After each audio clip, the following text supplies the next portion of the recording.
Hello friends, कैसे हैं आप लोग? आशा करता हूँ आप लोग सब अच्छे होंगे। हम लोग कर रहे थे सीटेट प्रीवियस ईयर पेपर 2 मतलब लेवल 2 सोशल स्टडी का, ठीक है?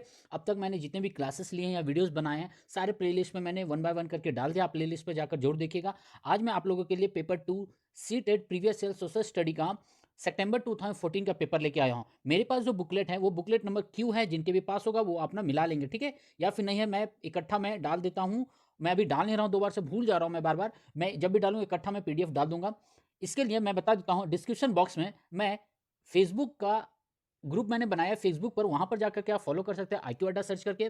साथ ही साथ मैं इंस्टाग्राम पर भी आ गया हूँ। व्हाट्सएप ग्रुप मैंने डिस्क्रिप्शन बॉक्स में दे रखा है, फिर से मैं दे दूंगा। प्लस अब मैं टेलीग्राम पर भी आ गया हूँ, आप टेलीग्राम पर भी मुझे फॉलो कर सकते हैं। सब कुछ डिस्क्रिप्शन बॉक्स में मिल जाएगा। क्लियर यहाँ तक? तो चलिए, मैं कुश कुमार स्वागत करता हूँ आप लोगों का आपके के इस यूट्यूब चैनल में, जिसका नाम है आईक्यू अड्डा एंड इजी लर्निंग। तो चैनल पर यदि आप नए हैं तो चैनल को सब्सक्राइब करके इसके बेल आइकन दबा करके नोटिफिकेशन पाने के लिए रेडी रहिएगा, ठीक है?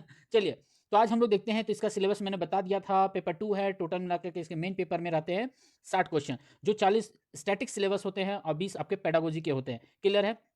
तो यहाँ पर हमारा कंटेंट होगा क्वेश्चन नंबर 83। चला गया मैं, ये क्या हो गया? हाँ, आ गया। वो मैथ्स वाले थे पहले, ठीक है? चलिए, तो क्वेश्चन नंबर 31 यहाँ पर से। तो चैनल को सब्सक्राइब करके इसे शेयर भी ज़रूर करिएगा और उन लोगों तक ज़रूर पहुँचाएगा जिसे ख़ास ये ज़रूरत है। महज़ 18-19 दिन के बाद एग्ज़ाम है, तो उन लोगों तक ज़रूर पहुँचाइए जो भी आपके रिलेटिव हैं, फ्रेंड्स हैं, जो भी आस-पड़ोस वाले, सबसे बोलिए, शेयर करिए, क्योंकि मैं आप लोगों के लिए मेहनत कर रहा हूँ, ठीक है? तो यदि आप शेयर करेंगे, व्यूज़ हमारा बढ़ेगा, लाइक बढ़ेगा, तो मैं भी खुश होता हूँ, मैं भी मोटिवेट होता हूँ कि चलिए, मैं जो एफर्ट डाल रहा हूँ कहीं न कहीं यूज़ हो रहा है, किसी का लाभ हो रहा है। क्लियर है ना? किसी को फ़ायदे मिल रहे हैं इससे। समझ में आ गया ना? चलिए, तो अब सेशन स्टार्ट करते हैं हम लोग, ठीक है? तो सीटेट प्रीवियस ईयर सितंबर 2014 का क्वेश्चन नंबर पहला क्या कहता है यहाँ पर? मैं थोड़ा-सा ज़ूम कर लूँ? 1 मिनट।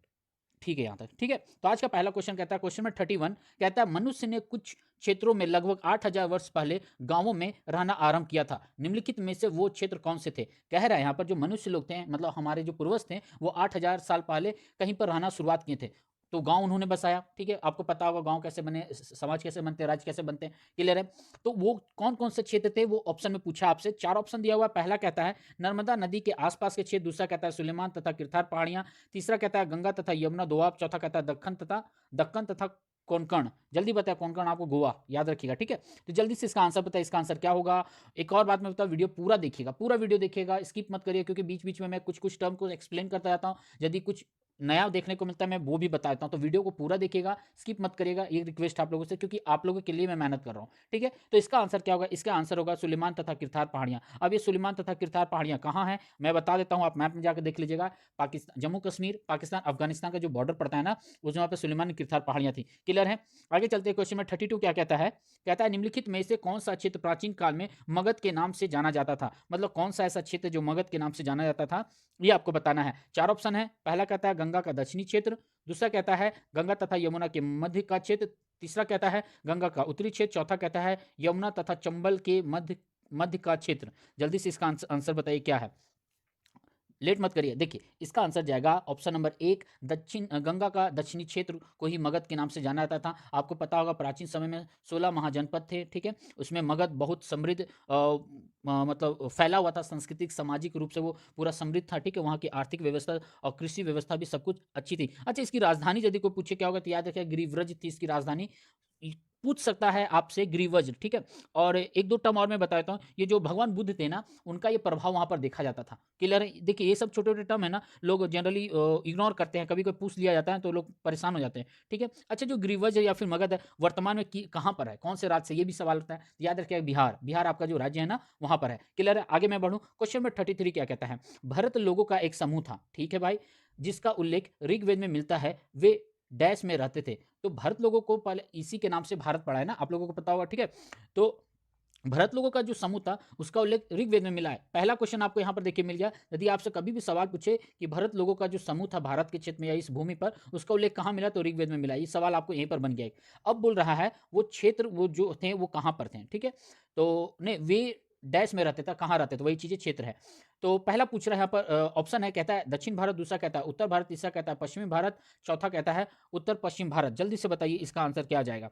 देखिए जो भारत के जो लोग थे ना, वो मैप में हमेशा याद रखिएगा उत्तर पश्चिम। मैप में आप क्या याद रखेंगे, उत्तर पश्चिम, ठीक है। गड़बड़ मत करिएगा, इस पर कंफ्यूज मत होइएगा। यदि मैं यहाँ पर मैप ड्रॉ करूँ, ये हमारा भारत का मैप है मान लीजिए, तो उत्तर पश्चिम कहाँ पड़ेगा, ये तो हमारा नॉर्थ पड़ता है और ये हमारा वेस्ट पड़ता है, क्लियर है। तो इस वाले क्षेत्र में जो आज क्या बोलते हैं, वो पाकिस्तान और अफगानिस्तान, कश्मीर के जो सिंध वाले प्रांत है, वहाँ पर आपको मिलेंगे, क्लियर है।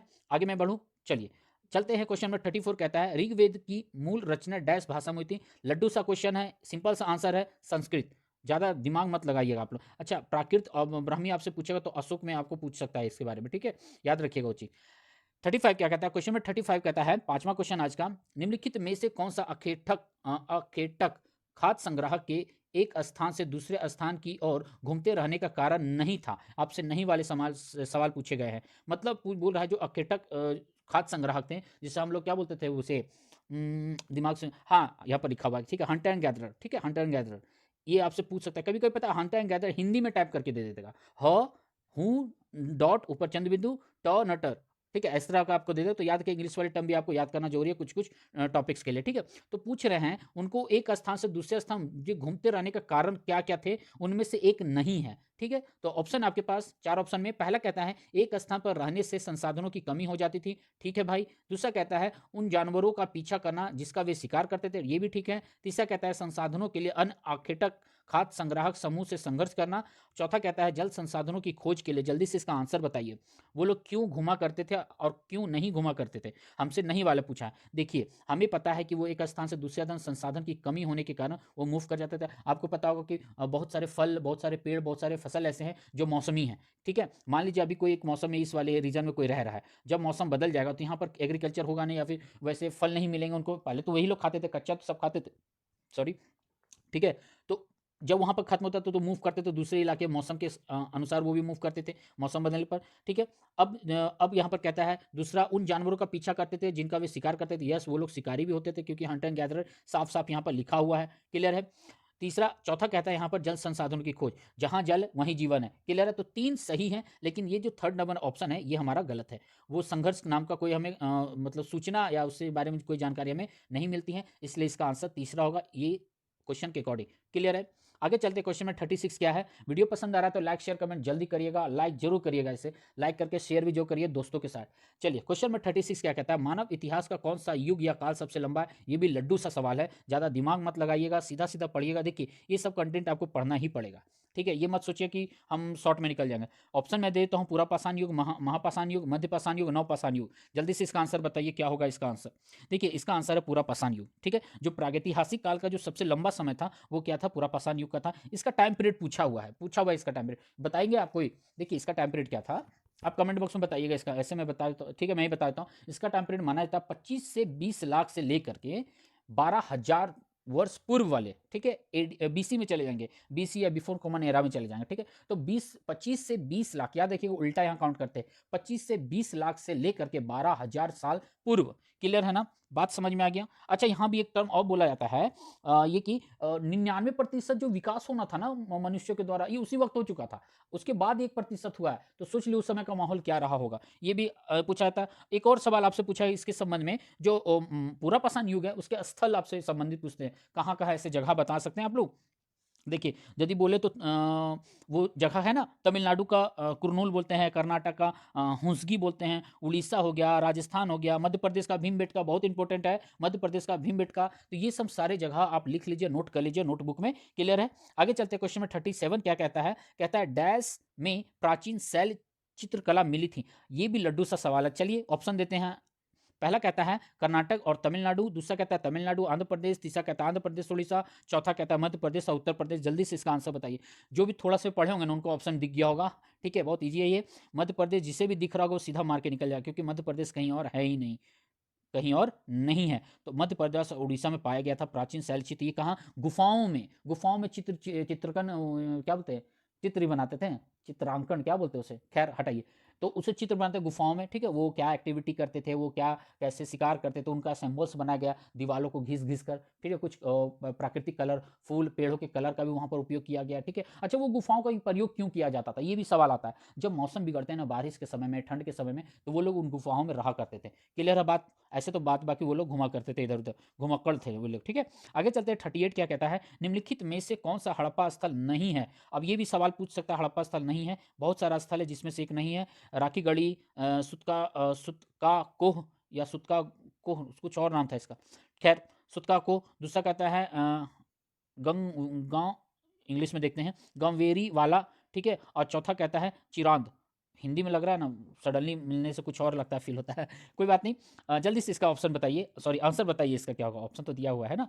देखिए इसका जो आंसर है, चिरांद जो जगह है ना, वो नहीं है हड़प्पा में, ठीक है। अब हड़प्पा में कौन कौन सा, ये भी आप नोट कर लीजिए, नोट कर लीजिए, मैं बता ही देता हूँ, दिमाग 1 2 3। हाँ, धोलाविरा, हड़प्पा, लोथल, मंडी, जो मंडी उत्तर प्रदेश में है, जो मेहरगढ़, सेरी खान, हाँ, फिर मोहनजोदड़ो, फिर सोतका कोह जो यहाँ पर ऑलरेडी दिया हुआ है, राखी गढ़ी दिया हुआ है, गांवेरी वाला दिया हुआ है, कालीबंगा।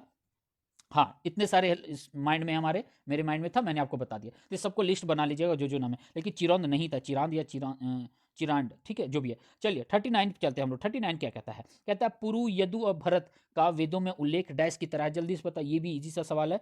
इसका आंसर क्या होगा, जन होगा या फिर राष्ट्र होगा या राजन हो गया या दास्यु होगा, जल्दी से इसका आंसर बताइए। देखिए इसका आंसर सीधा सीधा जन, पुरु जन, यदु जन, भरत जन। आप लोगों को पता होगा ये, जैसे क्या बोलते हैं हम लोग, जो ब्राह्मण क्षत्रिय वैश्य शूद्र बांटे ना, उस समय बांटा गया था इन लोगों को। क्लियर है? आगे चले, जन बोला गया था, तो ऑप्शन एक सही है इसका। आगे चलते क्वेश्चन में 40 क्या कहता है, कहता है सफ़ी और हनफी क्या है। याद रखिएगा, प्रीवियस ईयर हम लोग क्यों करते हैं, प्रीवियस ईयर रिपीट होता है क्वेश्चन। 40 क्वेश्चन यदि स्टैटिक्स का है ना, तो समझिए पर सेट में ना आपको 2-3 क्वेश्चन मिल जाएंगे, और प्लस 5 क्वेश्चन आपको ऐसे मिल जाएंगे जो ऑप्शन से उठा के क्वेश्चन बनाए जाते हैं। फिर 1-2 क्वेश्चन ऐसा होगा कि ऑप्शन के अंदर, एक्सप्लेनेशन के अंदर आपको मिल जाएंगे। तो मतलब प्रीवियस ईयर ढंग से करिएगा तो 10 नंबर 10 क्वेश्चन आपका डन है, वो कहीं नहीं जाने वाला है, एकदम डन है तो डन है, ठीक है।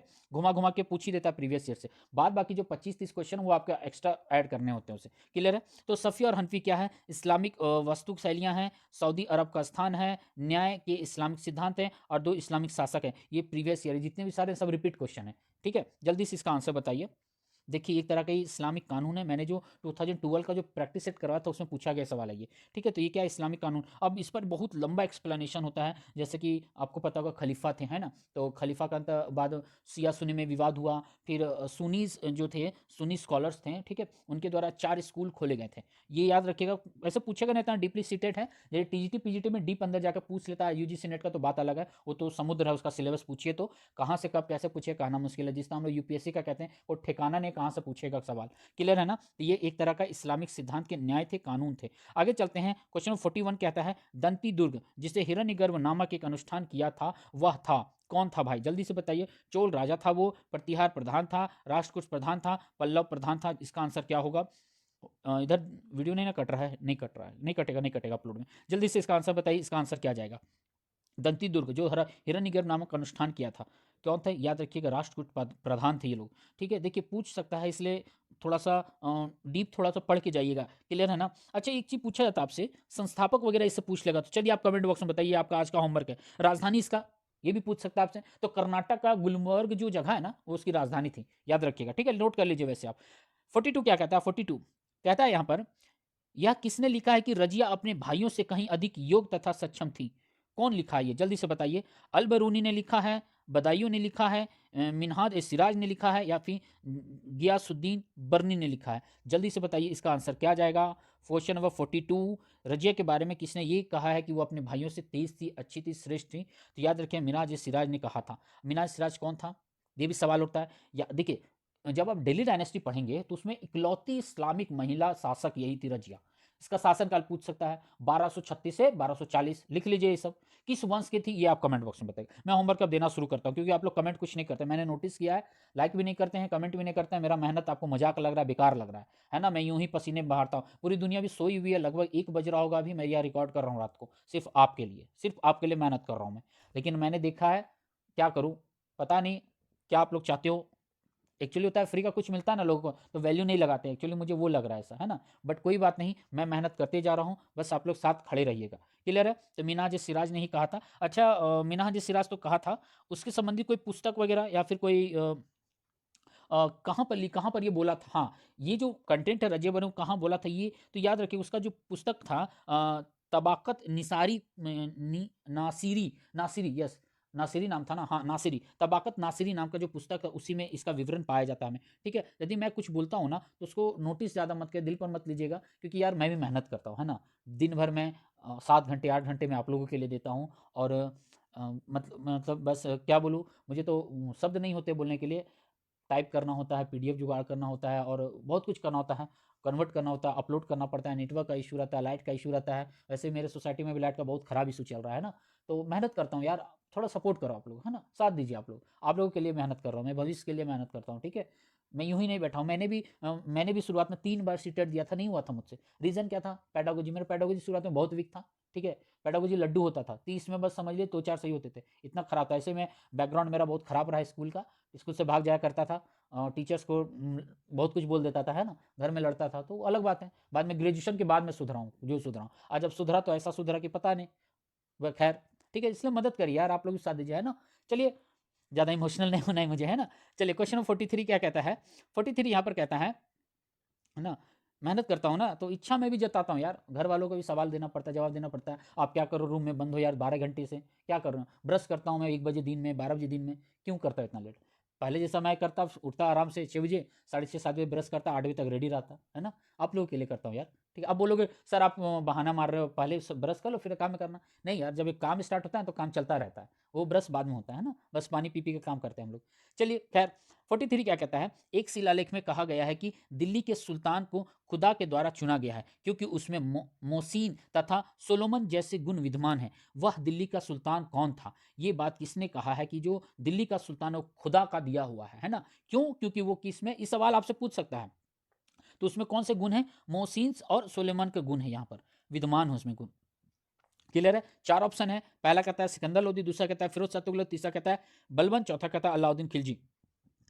जल्दी से इसका आंसर बताइए, क्या होगा इसका आंसर, किसने कहा था। देखिए, ये एक पेचीदा सवाल है, मैंने नोटिस किया है कहीं आपको फिरोज शाह तुगलक में मिलेगा, कहीं आपको अलाउद्दीन खिलजी में मिलेगा, लेकिन मैं यदि जाऊं, देखिए कभी कभी क्या होता है, हर कंटेंट नहीं पकड़ में आता है ना। मैं भी पढ़ा हूँ, मेरे पास इतने बुक्स हैं, इतने मैंने बुक्स खरीदा है अभी, मैं उसे रिव्यू करना था, खैर कर दूंगा टाइम मिलेगा तो। फिलहाल अभी सब पर करना है, तो इसका अलग अलग मैंने देखा है, कहीं फिरोज शाह तुगलक, अलाउद्दीन खिलजी, बट मेरे से पूछा जाए तो मैं अलाउद्दीन खिलजी के साथ ही जाऊँगा। क्लियर है, उसने ही ये बात कही थी। अच्छा, ये पूछा जाता है कौन से शिलालेख में, कहाँ पर, तो किताबुल इस्लाम मस्जिद है, याद रखिएगा, कुव्वत इस्लाम किताब में कुव्वत इस्लाम मस्जिद है, वहीं के शिलालेख में ये चीज पाया गया है, कि विवरण मिला है कि भगवान का वो क्या है, एक दूत के रूप में है, उसके समान है। खिलजी खिलजी ने कहा था। ठीक है, वो क्या बोलते हैं, भगवान के एक राजा के रूप में अलाउद्दीन खिलजी, हाँ ठीक है, अलाउद्दीन खिलजी। देखिए दिमाग से कभी कभी उठ जाता है, इसलिए खुद को भी कंट्रोल करके याद करता रहता हूँ। खैर, आगे चलते, क्वेश्चन नंबर 44 क्या कहता है, ईस्ट इंडिया कंपनी के शासन के दौरान किस राजस्व बंदोबस्त के अंतर्गत राजस्व एकत्र करने और उसे कंपनी को अदा करने की जिम्मेदारी गांव के मुखिया को सौंपी गई थी। ये भी प्रीवियस ईयर से पूछा गया, ऑप्शन से उठा के सवाल किया, जो अभी मैं आपको समझा रहा था। ठीक है, 4 ऑप्शन कहता है, जमींदारी बंदोबस्त, स्थायी बंदोबस्त, रैयतवाड़ी बंदोबस्त और महलवाड़ी बंदोबस्त, किसके अंतर्गत है ये सवाल आता है। ईस्ट इंडिया कंपनी के शासन के दौरान किस राजस्व व्यवस्था ने कंपनी के किसी भी भुगतान के लिए गांव के मुखिया को राजस्व इकट्ठा करने की जिम्मेदारी दी थी। जल्दी से इसका आंसर बताइए, क्या होगा इसका आंसर। इसका आंसर जाएगा महलवाड़ी व्यवस्था। याद रखिएगा, आपसे सवाल पूछ सकता है महलवाड़ी व्यवस्था कब आया था भाई, उस समय वहाँ के गवर्नर जनरल कौन थे, ये भी आपसे पूछ सकता है। तो लिख लीजिए, 1833 लिख लिया, नोट कर लीजिए। और उस समय यदि आपसे कोई पूछेगा महलवाड़ी, तो उसमें विलियम बेंटिक के टाइम में था, विलियम बेंटिक, ये भी याद लिख लीजिए, आप नोट कर लीजिए, विलियम बेंटिक। अब ये जो जो ये फैला हुआ था महलवाड़ी व्यवस्था, कहाँ कहाँ राज्य, किस किस जगह में फैला हुआ, तो याद रखिएगा, नॉर्थ वेस्ट फ्रंटियर जिसे कहते हैं, आगरा हो गया, पंजाब हो गया, है ना। तो गैंगटेकिक वैली जो से कहते हैं, ये सब जगहों में ये व्यवस्था चल रही थी। ठीक है, समझ में आ गया। अच्छा, जमींदारी व्यवस्था भी इसमें थी, इन्वॉल्व था, इससे थोड़ा प्रभावित था, समझ में आ गया ना। चलिए आगे मैं बढ़ूँ, तो याद है जमींदारी व्यवस्था को मत मारिएगा, यहाँ पर क्वेश्चन के अकॉर्डिंग समझिए, गांव के मुखिया को सौंपा गया था वो काम राजस्व वाला। ठीक है, तो महलवाड़ी व्यवस्था के अंतर्गत आंसर जाएगा। 48 क्या, सॉरी 48 बोलते हैं, 45 क्या कहता है? कहता है प्रथम विश्व युद्ध ने किस प्रकार भारत की आर्थिक और राजनीतिक स्थिति बदल दी? जल्दी से इसका आंसर बताइए क्या होगा? भारतीय राष्ट्रीय कांग्रेस की राजनीतिक गतिविधियों पर 6 वर्ष के लिए रोक लगा दी गई। दूसरा कहता है कीमतों में भारी गिरावट होने के, सिस्टम मेरा डाउन, बैटरी लो, कोई बात नहीं, ठीक है। कहता है कीमतों में भारी गिरावट होने से जन सामान्य लाभान्वित हुए। तीसरा कहता है अनेक देशी रियासतों ने अंग्रेजी शासन के विरुद्ध बगावत कर दी, ठीक है। और चौथा कहता है युद्ध ने औद्योगिक वस्तुओं की मांग में वृद्धि कर दी, जिससे भारतीय उद्योग का विस्तार हुआ। इसका आंसर क्या जाएगा? जल्दी से बताइए। देखिए इसका आंसर सीधा सीधा है, आप वीडियो पॉज करके आंसर दे दीजिएगा, ठीक है। इसका आंसर होगा ऑप्शन 4, युद्ध ने औद्योगिक वस्तुओं की मांग की वृद्धि कर दी, जिसमें भारतीय उद्योगों का पूरा विस्तार होता है, फैलता है, ठीक है। इसलिए राजनीतिक आर्थिक स्थिति बदल जाता है उस समय भारत का। 46 क्या कहता है? 46 कहता है निम्नलिखित में से कौन सा मरुस्थल का एक उदाहरण है? लड्डू सा सवाल है, एक बार में आंसर देंगे लद्दाख ऑप्शन में, क्योंकि सुंदरवन, कोंकण और पश्चिमी घाट में बहुत सारी वर्षा होती है, सीधा सीधा वर्षा होती है, तो एक लौटा। लद्दाख को कोल्ड डेजर्ट भी कहते हैं, याद रखिएगा, क्या? कोल्ड डेजर्ट, ठीक है। समझ में आ गया। 47 क्या कहता है? बाबा रे लंबा सवाल है, लंबा सवाल है। कहता है निम्नलिखित कथनों में से कौन सा कथन पृथ्वी की स्थिति के संबंध में सत्य है? सत्य को ढूंढना है। कहता है पृथ्वी की अक्ष एक वास्तविक रेखा है जो इसके कक्षीय समतल से 66.5 डिग्री का कोण बनाती है। दूसरा कहता है ऑप्शन, पृथ्वी की अक्ष एक वास्तविक रेखा है जो इसके कक्षीय समतल से 23.5 डिग्री का कोण बनाती है। तीसरा कहता है पृथ्वी की अक्ष एक काल्पनिक रेखा है जो इसके कक्षीय समतल से 66.5 डिग्री का कोण बनाती है। चौथा कहता है यहाँ पर पृथ्वी की अक्ष एक काल्पनिक रेखा है जो इसके कक्षीय समतल से 23.5 डिग्री का कोण बनाती है। जल्दी से इसका आंसर बताइए। इसका आंसर क्या जाएगा? 47 का, जल्दी से बताइए क्या जाएगा इसका आंसर। देखिए और इसका आंसर 4 मैंने इसलिए टिक नहीं किया है, इसका आंसर 4 है, ठीक है। पृथ्वी की अक्ष एक काल्पनिक रेखा है जो इसके कक्षीय समतल को 23.5 डिग्री का कोण बनाती है। क्लियर है? इसका आंसर क्या जाएगा? 4 जाएगा, ठीक है। आगे मैं बढ़ूँ। क्वेश्चन 48 क्या कहता है? आज का थर्ड लास्ट क्वेश्चन कहता है प्रदीप्ति क्या, यार ये भी लड्डू सा क्वेश्चन है, जल्दी से इसका ऑप्शन अच्छा पढ़ देता हूँ। पहला कहता है वृत्त जो ग्लोब को 2 भागों में विभाजित करता है। दूसरा कहता है वृत्त जो ग्लोब पर दिन और रात से विभाजित करता है। तीसरा कहता है विषुव पर पृथ्वी की स्थिति जब दिन और रात बराबर होते हैं। चौथा कहता है एक विशेष मध्य रेखा पर दोपहर 12 बजे सूर्य की स्थिति है। देखिए अभी मैं एलिमिनेट नहीं कर रहा हूँ, एलिमिनेट करके आप करते रहिएगा तो आपको मिल जाएगा आंसर, ठीक है। इसका आंसर होता है वृत्त जो ग्लोब पर दिन और रात दिन को रात, सॉरी क्या क्या मैं बोल दे रहा हूँ, ठीक है। यहाँ पर दूसरा नंबर का वृत्त जो ग्लोब पर दिन को रात से विभाजित करता है, एक मिनट, दिन को रात से विभाजित करता है, हाँ ठीक है, दिन और रात को इक्वल हिस्सों में एक तरीके से ही बांटता है, ठीक है। अच्छा आपसे पूछा है कितना, यही पूछता है तो 12-12 घंटे, ठीक है। जैसे कि हम बोलेंगे ना, ये बोलते हैं जो रोशनी होता है चक्र पृथ्वी को 2 हिस्सा दिन और रात में विभाजित करता है, उसी से संबंधित है। समझ में आ गया? 12-12 घंटे इसको बांटता है एक तरीके से, ठीक है। आगे चलते हैं हम लोग। 49 कहता है पारंपरिक रेखा चिन्ह ए डैश को दर्शाता है। ए पारंपरिक पूछा है, अच्छा ठीक है, सीधा दिशा आपसे पूछा है, तो ए क्या जाएगा? ए किधर है हमारा? ए हमारा पश्चिम की ओर है, इसका आंसर क्या जाएगा? पश्चिम जाएगा, ऑप्शन 4। समझ में, क्योंकि यहाँ पर मुख्य दिशाएं दिया हुआ है इसलिए हो गया, ठीक है। ए जाएगा मेरा पश्चिम की ओर, ठीक है। सी पूछता तो हमारा क्या था? उत्तर की ओर जाता। बी पूछता तो हमारा पूर्व की ओर जाता, और डी पूछता दक्षिण की ओर जाता। क्लियर है? आज का लास्ट क्वेश्चन क्या कहता है? लक्षद्वीप समूह डैश में स्थित है। ये भी लड्डू सा क्वेश्चन है। कहाँ होगा? हिंद महासागर में होगा, अरब महासागर, बंगाल की खाड़ी या दक्षिणी सिंध सागर में? जल्दी से बताइए इसका आंसर क्या जाएगा। देखिए इसका आंसर होगा ऑप्शन नंबर, जल्दी से बताइए। ऑप्शन नंबर लक्षद्वीप अरब सागर में है, ठीक है। यदि मैप हम यहाँ पर ऐसे करके देखें, भारत का ये मैप है, हमारा यहाँ श्रीलंका होता है, ठीक है। ये हमारा बंगाल की खाड़ी हो जाता है, बे ऑफ बंगाल या अरब सी हो जाता है, नीचे हमारा इंडियन ओशन चला जाता है। तो ये हमारा जो लक्षद्वीप है ये कहाँ? अरब सागर में है, ठीक है। अच्छा आपसे ये पूछ सकता है, ये आपसे पूछ सकता है ये कितने दूर है, अंदर कितने दूर पर है किलोमीटर में? क्योंकि मैंने जब प्रीवियस ईयर देखा था ना, तो उसमें देखा था मैंने, तो याद रखिएगा 300 किलोमीटर दूर अंदर पश्चिमी दिशा में अरब सागर में, याद रखिएगा, ठीक है। 300। अच्छा एक सवाल मेरे दिमाग में आ रहा है कि जो लक्षद्वीप में उसमें कितने द्वीप हैं, ये बता सकते हैं आप? देखिए कुल मिला के 36 गो द्वीप है इसमें, 36 द्वीप लिख लीजिएगा। समझ में आ गया? जिसमें से 7 ऐसे द्वीप है जहाँ पर जनजीवन है, जहाँ पर इंसान रहते हैं, इंसान, ठीक है। बाद बाकी तो पक्षी वगैरह तो सब जगह रहते हैं ना, उड़ते उड़ते मूव करते हैं ना, लेकिन 7 ऐसे द्वीप है जहाँ पर लोग रहते हैं। 36 है टोटल कुल मिला करके। समझ में आ गया? एक और याद रखिएगा, जो ये है ना लक्षद्वीप है, ये ज्वालामुखी वहाँ पर पाया गया है, ठीक है। विस्फोटीय लावा वो निकलता है, कभी भी ब्लास्ट हो सकता है, ठीक है। ज्वालामुखी का भी क्षेत्र है वो, ठीक है। चलिए आज इतना ही रखता हूँ मैं, कल फिर मैं लेके आऊँगा इसके लिए। चैनल पर जुड़े रहिएगा, बने रहेगा। पसंद आए तो लाइक शेयर कमेंट जो करिएगा, चैनल को सब्सक्राइब करेगा और सब्सक्राइब करके बेल आइकन दबाएगा, और रिक्वेस्ट है शेयर जो करिए उन लोगों तक जिसे खास जरूरत है। ठीक है, थैंक यू वेरी मच। घर पर रहिएगा, सुरक्षित रहिए, बड़ों से आशीर्वाद लेते रहिए, छोटों को प्यार देते रहिएगा। Thank you very much, good night. और डिस्क्रिप्शन बॉक्स में जाकर देख लीजिए, सबका लिंक मैं वहाँ डाल देता हूँ, ग्रुप ज्वाइन कर लीजिएगा, आपको पीडीएफ वगैरह मिल जाएगा, और क्लासेस कब है, क्या नोटिफिकेशन है, सब कुछ वहाँ पर आपको अवेलेबल है। क्लियर है? चलिए, thank you very much and good night, sweet dream.